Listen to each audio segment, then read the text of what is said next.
No woman moved his heart, until an Apache widow asked, "Do you want a wife or a roof?" John Mercer had lived alone for as long as he could remember. He had not always been alone, of course. Once, long ago, there had been laughter in his home, the quiet warmth of shared mornings, and the soft murmur of conversation by the fire. But those days were far behind him, lost to time and circumstance. Breath. The life he led now was one of simplicity, discipline, and solitude. Every morning he rose with the sun, moving quietly through the small cabin he had built with his own hands. Its walls, made from rough-hewn logs, smelled faintly of pine and smoke, and its roof had weathered storms and harsh winds for more than a decade. Inside, the cabin was neat and orderly. A small stove sat in the corner, next to a table and a pair of chairs, and shelves lined with jars of preserved food and dry goods reflected his careful planning. Everything had its place, and John Mercer liked it that way. His neighbors, though few, knew him as a man who could survive anything. He was strong, skilled with horses, and capable of living off the land in ways many people in the settlement could only dream of. But while his hands were sure and steady in their work, his heart had become cautious, almost closed. Women had come and gone in the nearby town. Some had smiled at him in passing, curious or amused by the sight of the lone man living on the edge of the plateau. Others had lingered, hoping to catch his attention with small gestures or casual conversation. But John had always kept his distance. Not out of cruelty or pride, he had learned to value trust and companionship, but because loss had taught him to guard his heart. Every approach, every smile, every word of kindness from a stranger was carefully measured before it was allowed into his life. The surrounding land was both beautiful and unforgiving. Red rocks jutted out from the ground, forming cliffs and ledges that caught the sunlight in dazzling patterns at dawn and dusk. Gray trees and hardy bushes dotted the plateau, and the wind often swept across the open land with a force that reminded John of the solitude he had chosen.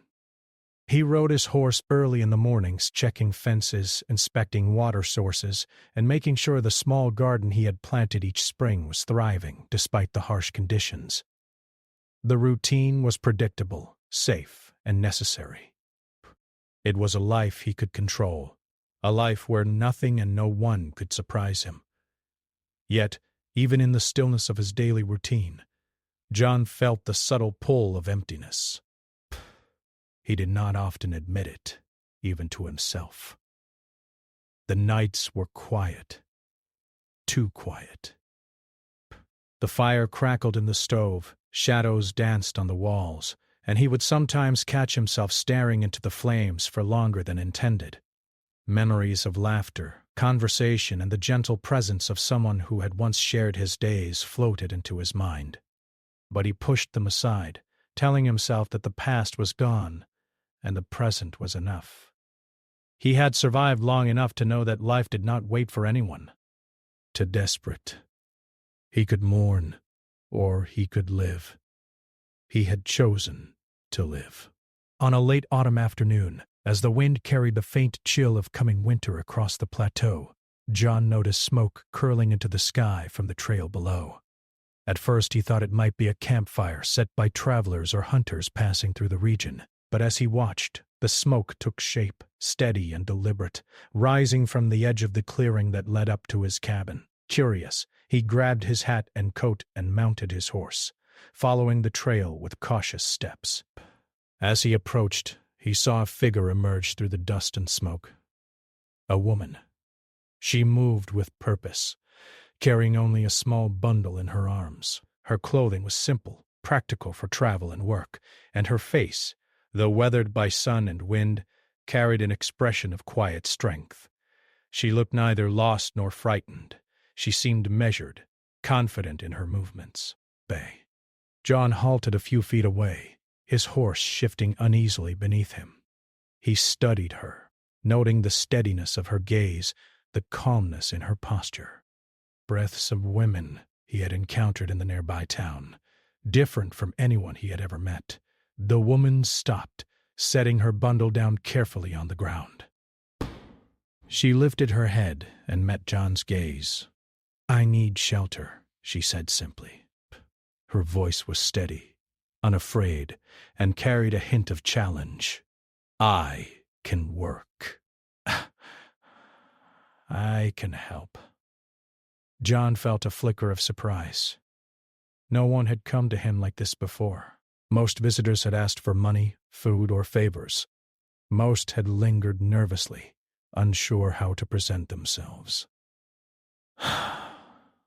But this woman had stepped into his world with a directness he could respect, and a confidence that made him wary, yet intrigued. He dismounted slowly, keeping his hands visible and relaxed, and approached her with caution.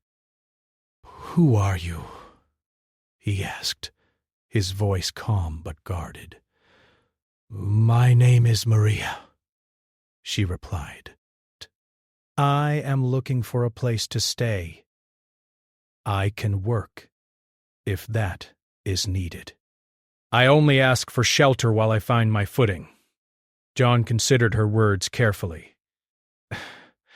He had lived alone for years, and the thought of sharing his space with anyone, even temporarily, was unusual.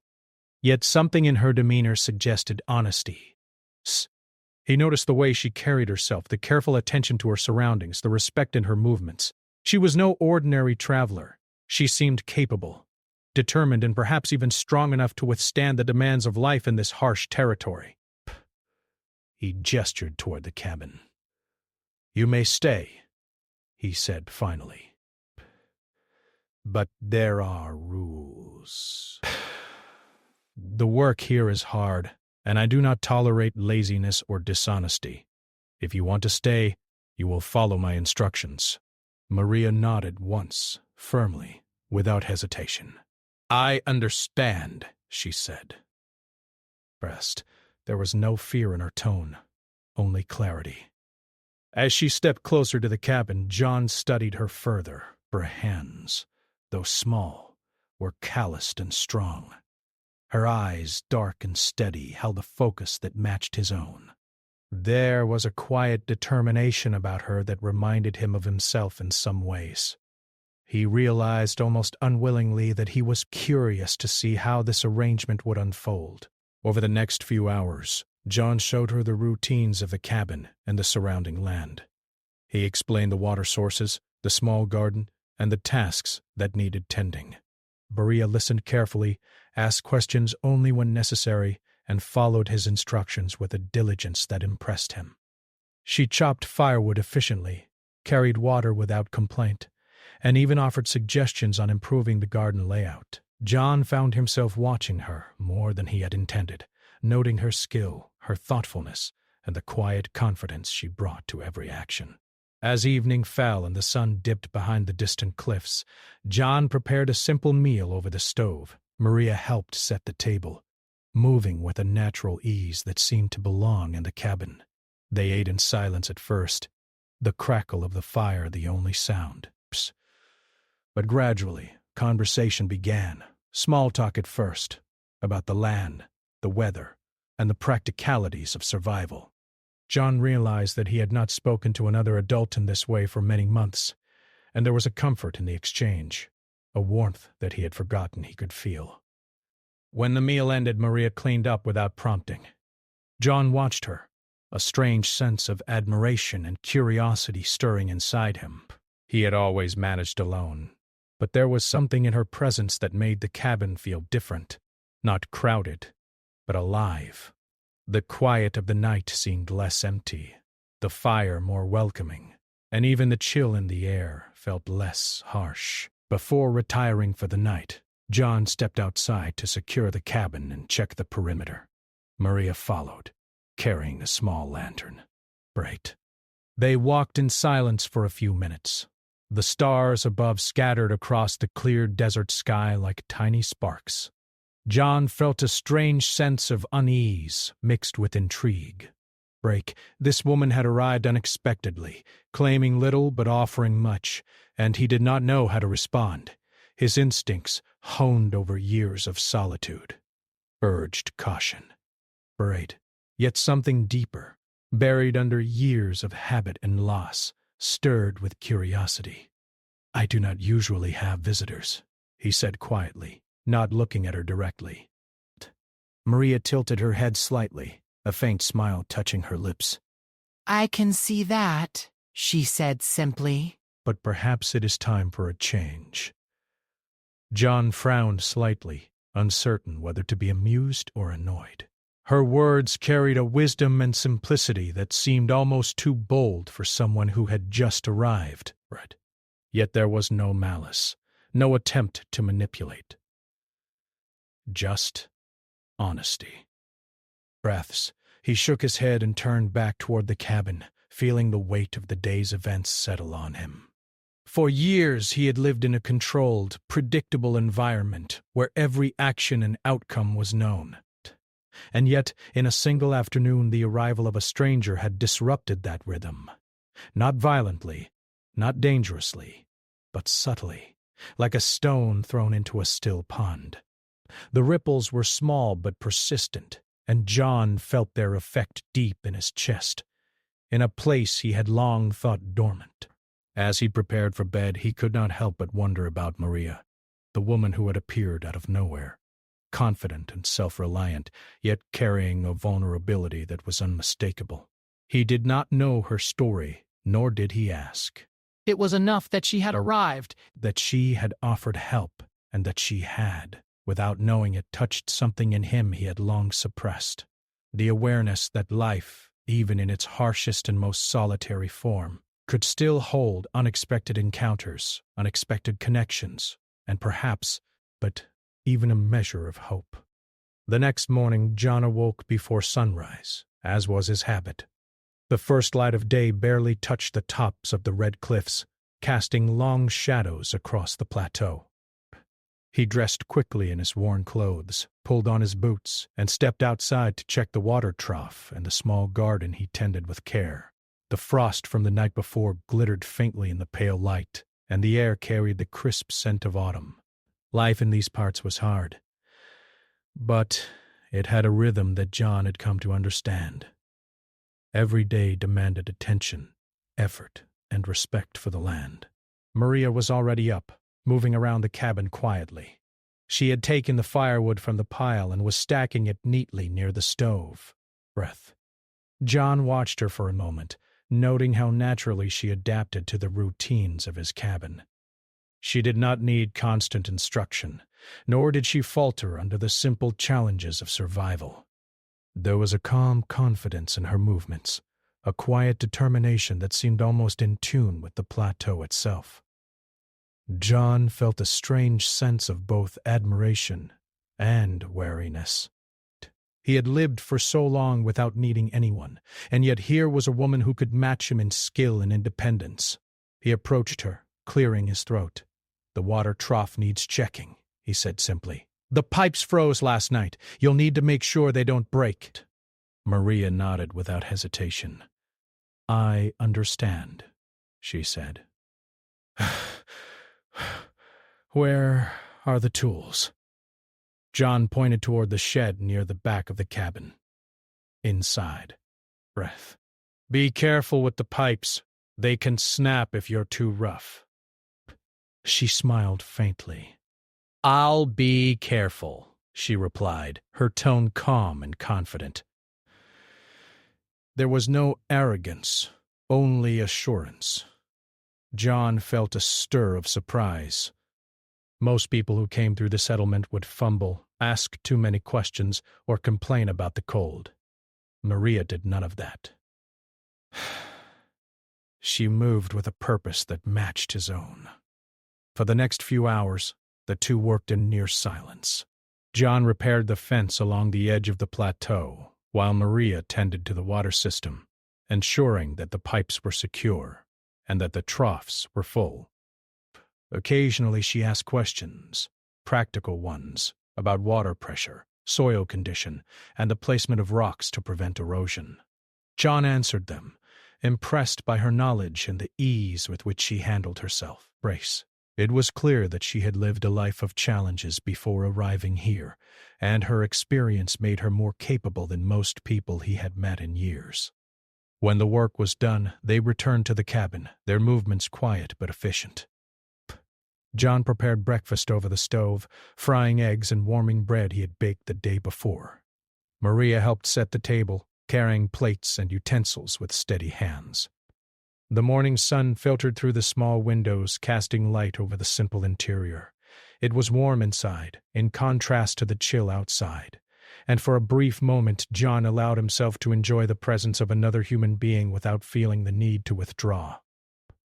As they ate, John spoke for the first time in hours. "You've done well with the water and the fence," he said, his voice neutral but carrying a note of approval. Most newcomers would have made a mess or broken something by now. Maria looked at him calmly. "Oh, I know how to take care of myself," she said. There was no defensiveness in her tone, only honesty. "Brant's. And I'm willing to learn if it helps. This is a hard place, but I am used to hard places." John nodded, feeling a strange mix of respect and caution. He had lived in isolation for so long that the presence of someone capable and self-reliant unsettled him in ways he had not expected. For years he had relied on himself alone, trusting no one completely. But Maria seemed different. She did not ask for charity, nor did she demand attention. She simply offered herself as a capable companion in the work of survival, without expecting anything more. The days passed, each one blending into the next, filled with hard work and quiet routine. Maria proved herself indispensable. She chopped firewood faster than John had anticipated, repaired fences with skill, and even offered ideas for improving the small garden. Her knowledge of plants, soil, and irrigation surprised him. It was clear that she had learned these skills from a life lived in harmony with the land, not from books or instruction. John observed her closely, noting her patience and persistence. She did not complain when tasks were difficult or when the weather turned harsh. Instead, she adapted, finding solutions and moving forward. For the first time in years, John felt a sense of admiration for another person, not for charm or appearance, but for capability and strength of character. One afternoon, as the sun reached its peak and the heat settled across the plateau, Maria spoke for the first time about her past. They were taking a break near the garden, wiping sweat from their brows. "My husband died last year," she said quietly, her voice steady. "It was sudden. I have been traveling since, trying to find a place where I can start over. Somewhere I can live with respect and dignity." John nodded, listening carefully. He did not interrupt, nor did he offer condolences. Words were not always necessary. Her tone conveyed both sorrow and strength. He sensed that she had learned to carry loss with quiet resilience, without letting it define her. "I have lived alone before," Maria continued, "but it is different when you choose it and when it is forced upon you." "I want to live by choice now." John looked at her, noticing the faint lines of experience etched into her face. There was a wisdom there that came from hardship, yet a determination that refused to be broken.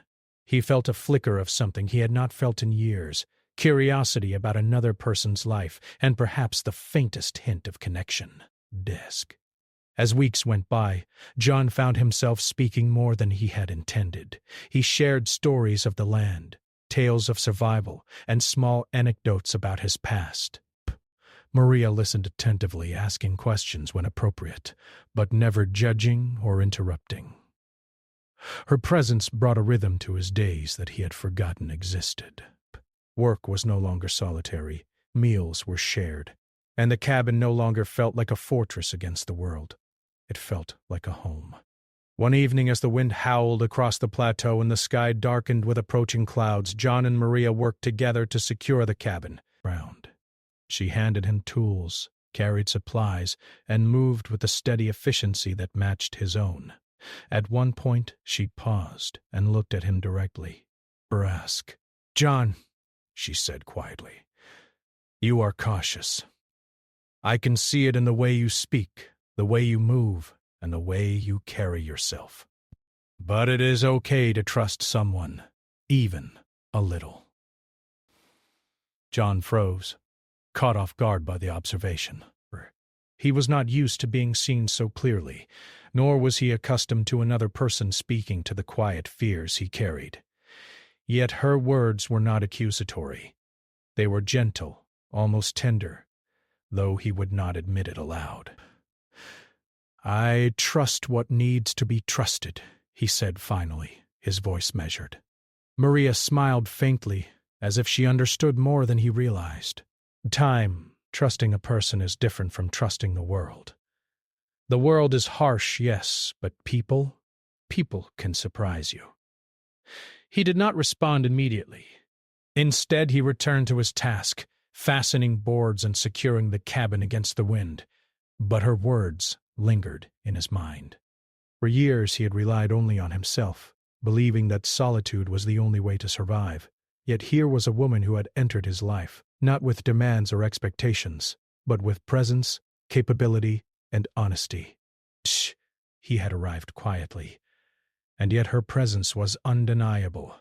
As night fell, they sat by the fire, sharing a simple meal of bread and dried meat.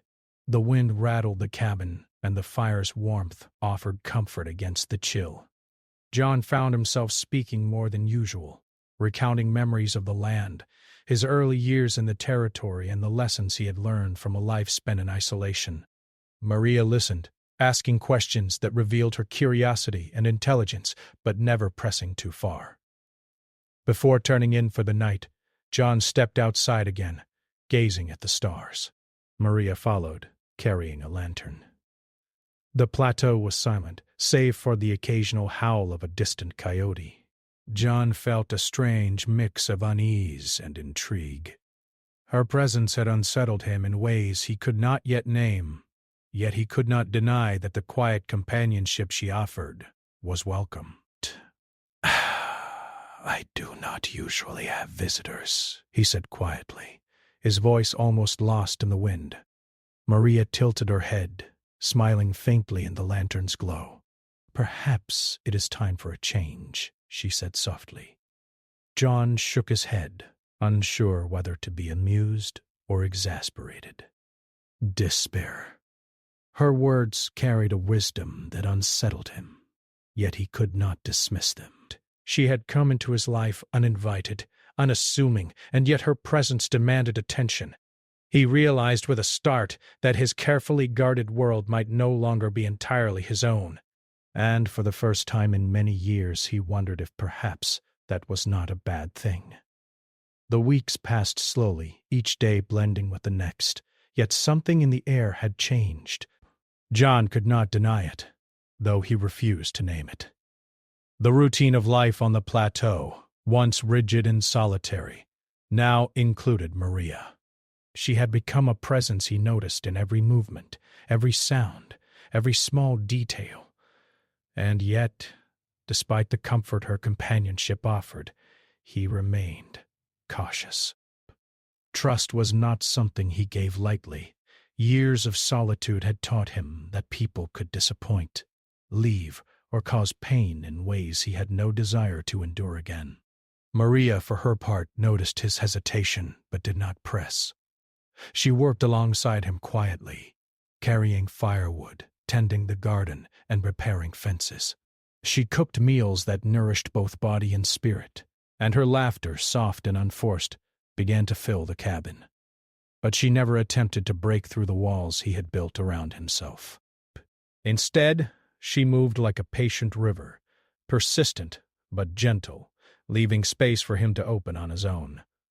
One chilly morning, John was repairing a section of the fence that had been damaged by the wind. Worked silently, hammer in hand, nails bending slightly against the old wood. Maria approached him with the breakfast tray, her hands steady, the tray balanced carefully. "The coffee is strong this morning," she said, placing the tray on a nearby rock. "You'll need it for the fence." John grunted, accepting the coffee without a word. Her presence made him uneasy in a way he could not name. She was neither demanding nor intrusive, yet she had become an integral part of the rhythm of his day. He caught himself watching her hands as she moved to gather firewood. They were strong, yet delicate, skilled without being showy. There was a confidence in her that made him aware of his own guardedness, and for the first time in years he felt the stirrings of something unfamiliar: curiosity, concern, and perhaps even admiration. As the morning wore on, John worked in silence, focusing on the fence while Maria worked nearby, collecting stones to reinforce the foundation. Occasionally she spoke, her words practical, careful, and deliberate. "These rocks will hold better if placed on the slope," she said, demonstrating with her hands. "Otherwise the soil will erode, and the fence will weaken." John glanced at her, nodding. "You've done this before," he said, more as an observation than a question. Maria shrugged lightly. "Life teaches you lessons if you pay attention," she replied. There was no boasting in her tone, only a quiet truth. John could not help but admire her resilience, her ability to face challenges without complaint or hesitation. It was a quality he respected deeply, though he would not admit it aloud.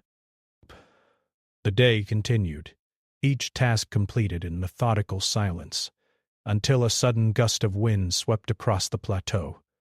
John stumbled slightly, gripping the fence for support. Maria moved to help him, steadying him with a firm hand on his shoulder. The contact was brief, yet it sent an unexpected warmth through him. Right. He pulled back immediately, startled by the sensation. "Careful," she said softly, her eyes meeting his. "The wind is strong today. You need to protect yourself as much as the fence." John nodded, avoiding her gaze. There was a tension building between them, unspoken, yet palpable. He felt the stirrings of emotions he had long suppressed: admiration, trust, and the faintest hint of attachment. But he reminded himself that attachment was dangerous, that trust could lead to disappointment, and that he had survived perfectly well on his own for years. In the evening, after the work was done and the sun dipped behind the cliffs, John prepared a simple meal while Maria tended the fire. The cabin was warm, the smell of cooking filling the small space, yet a quiet tension lingered between them. Maria seemed to sense it, though she did not comment.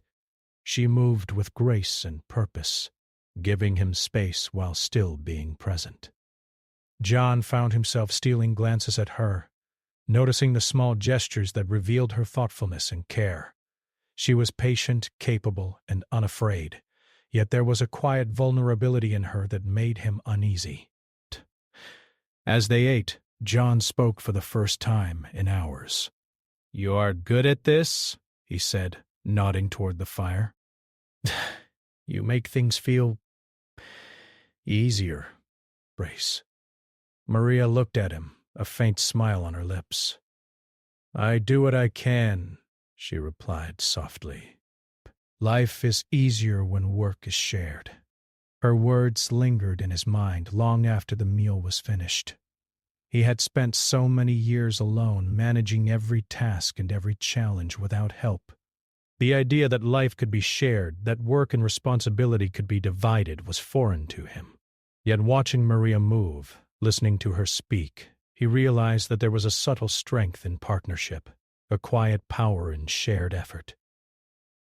Over the next few days, John found himself testing Maria in small ways. He gave her tasks that were difficult, designed to measure her skill and endurance.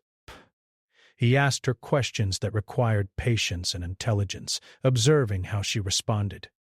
Each time she met the challenge calmly, her competence unwavering. John could not help but feel a mixture of relief and admiration. She was capable, strong, and resilient, qualities he valued deeply, though he rarely allowed himself to admit it. In despair. One afternoon, as they worked on repairing the garden fence, John noticed her pause and look at him directly. There was a seriousness in her expression that made him uneasy. "John," she said quietly, "you are testing me." He shrugged, pretending nonchalance. "I need to know you can handle this place," he said simply. "It is not easy here. Life is harsh, and mistakes can cost more than comfort." Maria smiled faintly. "I understand," she said. "But I am not here to fail. I am here to survive, and perhaps to learn something along the way."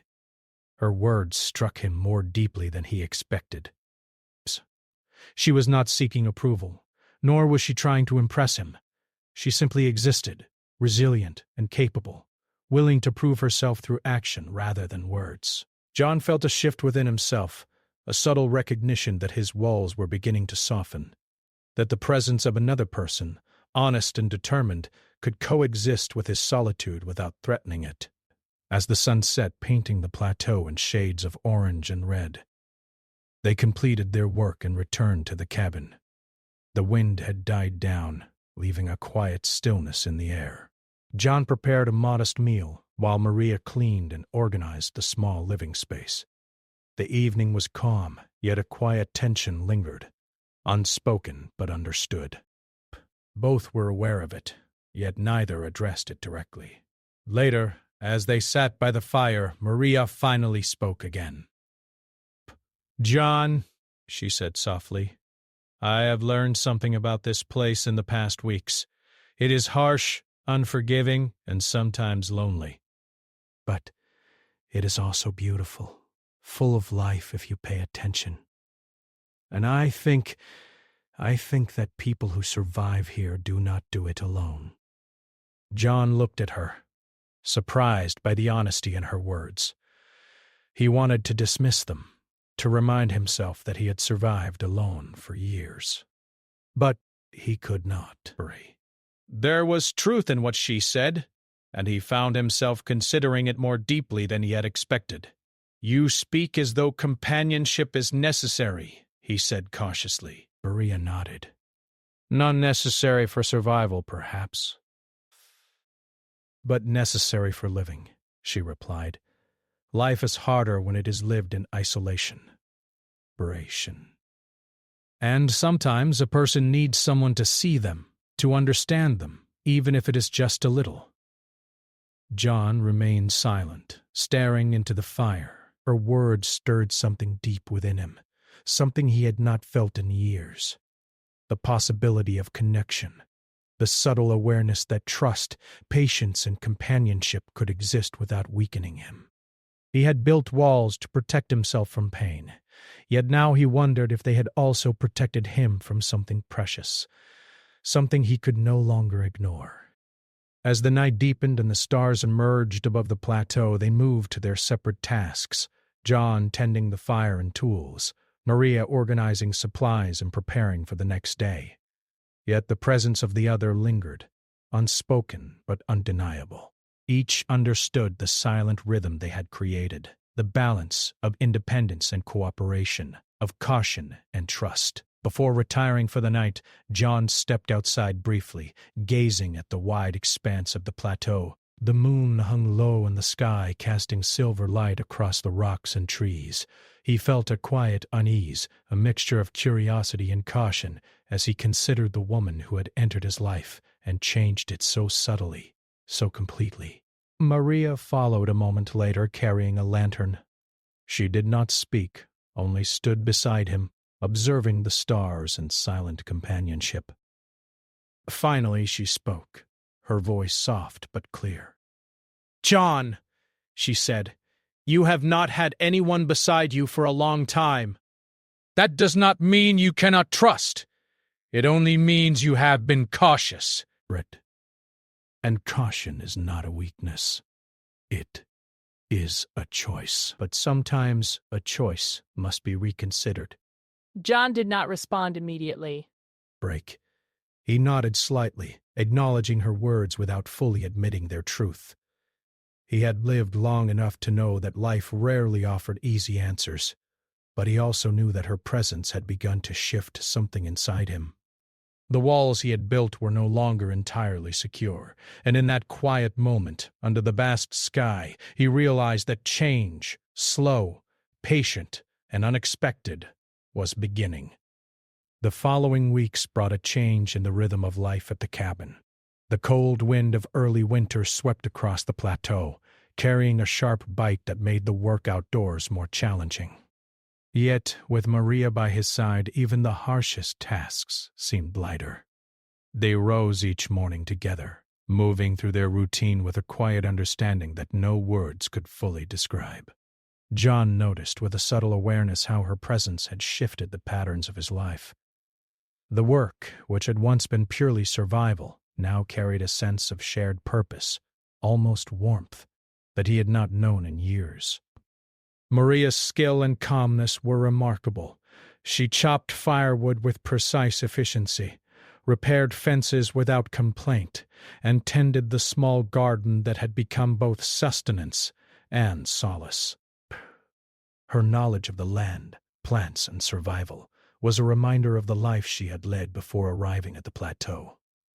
John often watched her from a distance, his thoughts a mixture of admiration and cautious curiosity. He could not remember the last time he had felt this unsettled, in the best way possible. Her presence challenged his solitude, not with force or insistence, but with a quiet insistence on being herself, fully capable, fully present. One morning after a particularly harsh night of wind and frost, John found Maria already moving around the cabin, lighting the stove and preparing a simple breakfast. The soft light of dawn illuminated her face, highlighting the determination in her eyes. He observed her silently for a moment, drinking in the sight of her calm competence. For years he had risen alone, tended the cabin alone, faced the harsh territory alone. Yet now with her there, he realized that life could be endured and even enjoyed with another person at your side. "Breakfast is ready," Maria said, her voice steady but warm. "You should eat before heading to the garden." John nodded, taking the plate she handed him.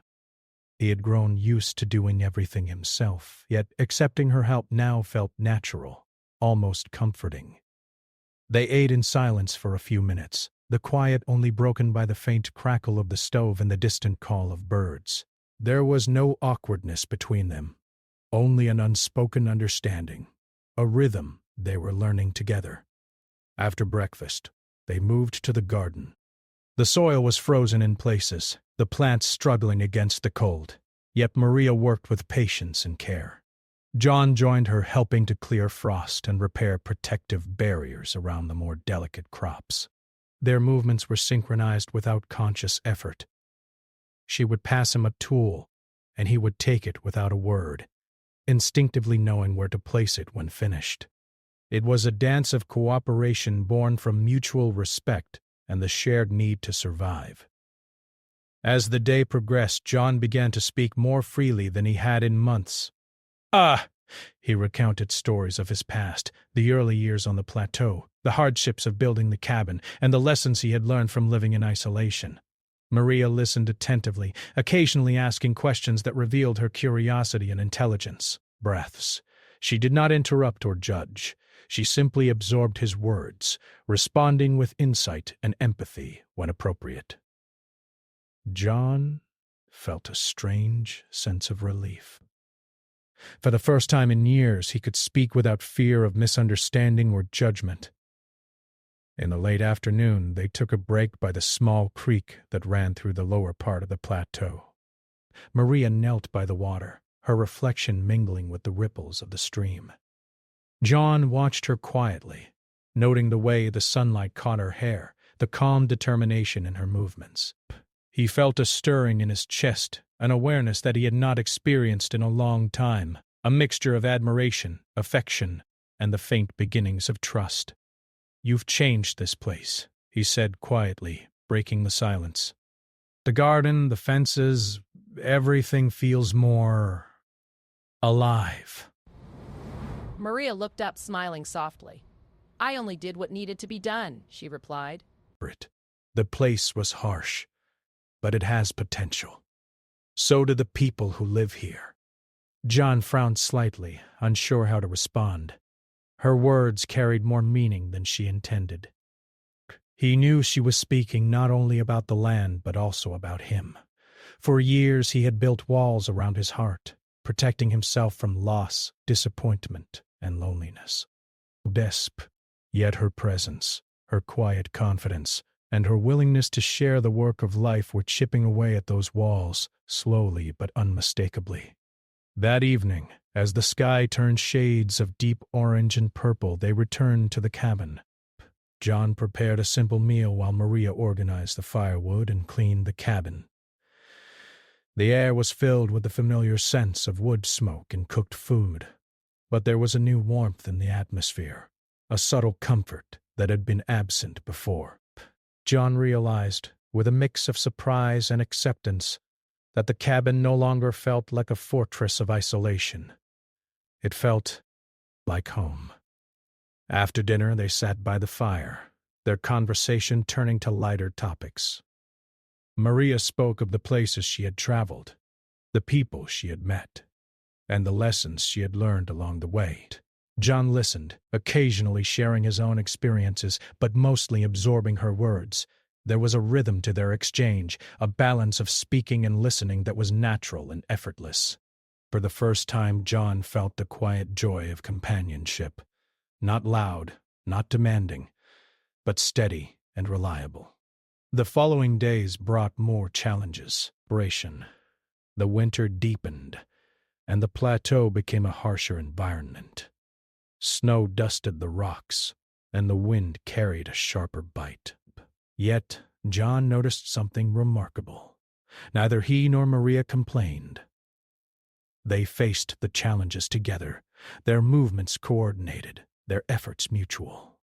He found himself relying on her insight and strength in ways he had never allowed before. She offered solutions, corrected mistakes, and sometimes guided him through tasks he had thought he mastered.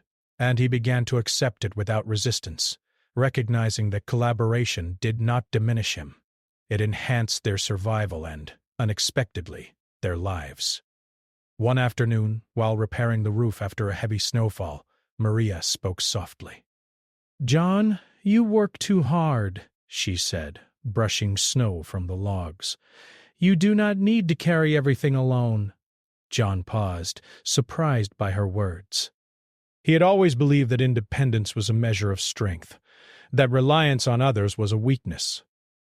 Yet Maria's calm observation struck a chord. He realized she was not judging him, nor was she asking for anything unreasonable. She was simply offering partnership, a shared effort that could make life more sustainable and perhaps more fulfilling. "I have survived alone for a long time," he replied cautiously. "I am used to it." "I know," she said, "but life does not have to be endured alone. Even the strongest people benefit from companionship." Her words lingered in his mind long after the work was finished. That night, as they sat by the fire, he found himself reflecting on the slow changes taking place within him. Her presence, once merely tolerated, had become essential. Her confidence, resilience, and honesty had begun to reshape his understanding of connection, trust, and even love. For the first time in years, he allowed himself to imagine a life that included another person, not as a disruption, but as a complement to his own existence. In the following days, John noticed the small ways his life had shifted. He found himself speaking more, laughing more easily, and feeling a warmth in the cabin that had been absent for years. He realized that Maria had brought more than skill and companionship. She had brought a quiet light into his life, a reminder that connection, patience, and understanding could coexist with strength and independence. One evening, as the sky deepened into night, Maria asked quietly, John, do you ever wonder what it would be like to share this life fully? Not just the work, but everything? He hesitated, unsure how to respond. The question was simple, yet profound. For years he had shielded his heart, avoiding the risk of connection. Yet now, faced with her honesty and courage, he felt a stirring he could no longer ignore. I have not considered it, he admitted slowly. But perhaps it is time. Maria's eyes softened, and she nodded, understanding the weight of his words. There was no rush, no demand, only a quiet acknowledgement that the boundaries he had set around his life were beginning to shift. In the following weeks, their days continued with work, shared meals, and quiet evenings by the fire. Yet beneath the surface something deeper was growing. Trust had begun to settle, not forced, not hurried, but naturally. Like water finding its path through rock, John began to rely on Maria's insight, her presence, and her guidance. And slowly he allowed himself to feel something he had long denied. The quiet, steady warmth of connection, the realization that life could be shared without fear, and that companionship could be a strength rather than a burden. By the time spring approached, with the snow melting and the first green shoots appearing in the garden, John realized that his life had changed in ways he had never expected. The cabin, once a symbol of isolation and self-reliance, had become a home. The work, once a solitary burden, had become a shared effort filled with purpose and quiet joy. And Maria, strong, capable, and patient, had transformed not only the rhythms of his days, but the very landscape of his heart. For the first time in many years, John Mercer understood what it meant to live fully, not merely survive. And in that understanding he realized that trust, patience, and companionship were gifts he had long denied himself, but now could embrace, fully, without fear. Spring arrived slowly on the plateau, bringing with it longer days, warmer sunshine, and the first signs of new life. Snow melted in thin rivulets, feeding the small creek that ran past John's cabin. The garden, once frozen and dormant, now showed green shoots peeking through the soil, a quiet testament to care, patience, and survival. John observed the changes with a sense of quiet satisfaction, but deeper still, he felt a shift within himself. Life, once rigid and solitary, had begun to unfold in ways he had never expected. Maria was already outside when John stepped onto the porch, carrying a small bundle of firewood. She was kneeling by the garden, gently tending the tender plants, her movements careful, deliberate, yet light. The sun touched her hair, casting a golden halo around her head, and John found himself pausing, a strange sense of awe settling over him. For weeks, perhaps months, he had watched her work and wondered at her patience, her skill, and her quiet strength. Now he realized something more profound. He had grown to rely on her presence in ways he had never anticipated. "Good morning," she said softly, glancing up from the garden. Her smile was gentle, but it carried warmth that reached him deeper than words could. John nodded, placing the wood beside the cabin. "Morning," he replied, his voice unusually soft. He noticed how natural it felt to speak to her this way, without the distance he had long maintained. There was no need for caution, no urge to retreat. Her presence had become a comfort, not a challenge. They worked together through the morning, repairing the fences along the garden and clearing debris left from the thawing snow. Their movements were synchronized, almost instinctive. Jeanne passed her tools without thinking. She responded with quiet efficiency, and the tasks that once felt burdensome now carried a sense of shared accomplishment. Conversation was light, practical, and easy, yet beneath it all lay an unspoken understanding. They were partners in both work and life. After a few hours, they paused, sitting on a fallen log by the creek. Maria took a deep breath, her gaze following the sparkling water as it flowed over rocks and pebbles.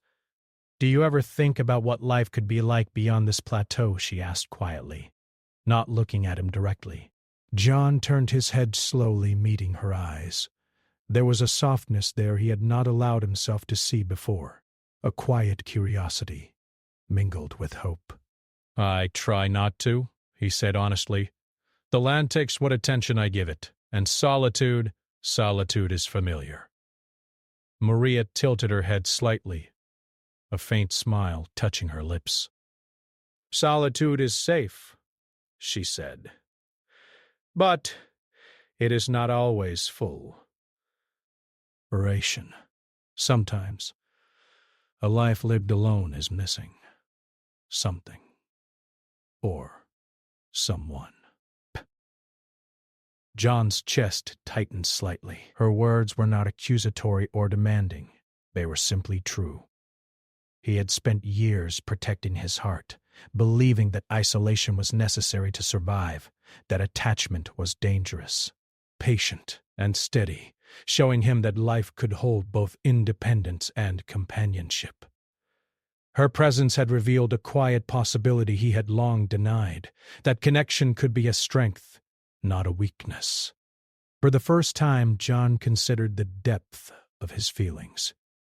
It was subtle at first, a warmth in the chest, a sense of anticipation when she smiled, the faint longing to hear her voice. But over days and weeks it had grown into something undeniable, care, trust, and the stirrings of love. He realized that the walls he had built around himself were no longer sufficient, and perhaps they never had been.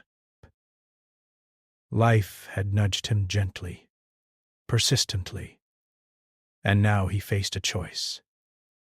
That evening the wind carried a softer tone, as if the plateau itself had softened. The cabin glowed warmly from the fire inside, casting flickering shadows on the walls. John and Maria prepared a modest meal together, their hands occasionally brushing as they moved around the small space. Breaths. There was no awkwardness, no tension, only a natural rhythm that had developed through shared effort, conversation, and quiet companionship. After supper they sat by the fire, the room filled with the gentle warmth of the flames.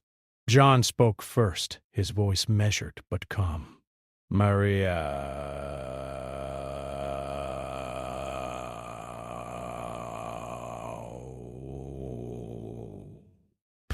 not just the garden, the fences, or the cabin, but me." Maria looked at him, her expression soft but attentive. "How so?" she asked, genuinely curious. "Brit." John hesitated, searching for the words. I have lived a long time alone," he said slowly. "I built walls to protect myself, to avoid loss, to avoid disappointment. And for many years, it worked. I survived, but you've shown me there is more than survival. There is life, creation, and companionship, and perhaps even love." Maria's eyes softened, her hand reaching out to touch his briefly. "John," she said, "I never asked you to open your heart, but I hoped that one day you might see that life can be shared without losing yourself." He took a deep breath, feeling a wave of emotion he had long denied. "I see it now," he whispered, "and I want it. I want to share this life with you. Not just the work, not just the cabin, but everything." A gentle silence followed, filled with the warmth of the fire and the quiet understanding that had developed between them. John reached for Maria's hand, holding it carefully, almost reverently. It was a simple gesture, yet it carried the weight of months of cautious observation, growing trust, and the slow awakening of the heart. Maria squeezed his hand gently, her eyes reflecting the firelight. Then we will share it, she said simply. One day at a time, one task at a time, and one moment at a time. The next morning, the plateau seemed transformed. The sky was a clear, bright blue, and the sun warmed the earth, melting the last traces of snow. John and Maria worked together, moving with a lightness and ease that had been absent for years. Every shared task, every laugh, every quiet exchange of words deepened their connection, reinforcing the choice John had made the night before. The cabin, once a symbol of isolation and self-reliance, was now a home filled with warmth, trust, and companionship. Over the next weeks, they continued to build their lives together. John taught Maria the finer points of horse care and land management, while she shared her knowledge of plants, soil, and survival techniques. They repaired the cabin roof together, planted a larger garden, and even crafted small improvements to the fences and water systems. Each task strengthened their bond, not through words alone, but through shared effort and understanding breaths. One afternoon, as the sun began to dip toward the horizon, painting the sky with shades of orange and purple, Maria turned to John. "Do you ever think about the future?" she asked softly. John considered her question carefully. "I used to," he said. "But now I think about it differently. I think about it with you, not alone. I think about a life we can build together, not just survive together." Maria smiled, a warmth that reached her eyes and heart alike. "It is all I have ever hoped for," she said. From that moment, their days were filled with a new rhythm, a life that combined work, care, and shared joy. They hunted and gathered together, tended the garden, repaired fences, and prepared for the changing seasons. They spoke of their pasts, laughed at small mistakes, and quietly celebrated successes. Every evening, the cabin glowed with firelight and the soft murmur of conversation, a testament to the life they were creating together. John realized that he had not only found a companion but also a partner who challenged him, inspired him, and nurtured his heart without ever forcing it. Maria had arrived unexpectedly, a quiet presence with no demands, only patience, skill, and honesty. She had tested him, observed him, and ultimately opened the door to a life he had thought impossible. A life filled with connection, trust, and love. As the sun rose higher and the seasons continued to change, John felt a sense of peace he had never known. The plateau, once a symbol of his isolation and self-reliance, had become a shared world. The cabin, once silent and empty, was now filled with warmth, laughter, and the quiet rhythm of two lives intertwined. And John Mercer, who had spent so many years guarding his heart, now understood the true power of companionship. He had survived alone for decades, but he had learned through Maria's steady presence and quiet wisdom that life could be so much more than survival. It could be shared, cherished, and even celebrated. And as he stood on the porch one morning, looking out across the plateau with Maria by his side, he knew that the choice he had made was the right one. He had found not just a companion, but a partner, a friend, and, at last, a home for his heart.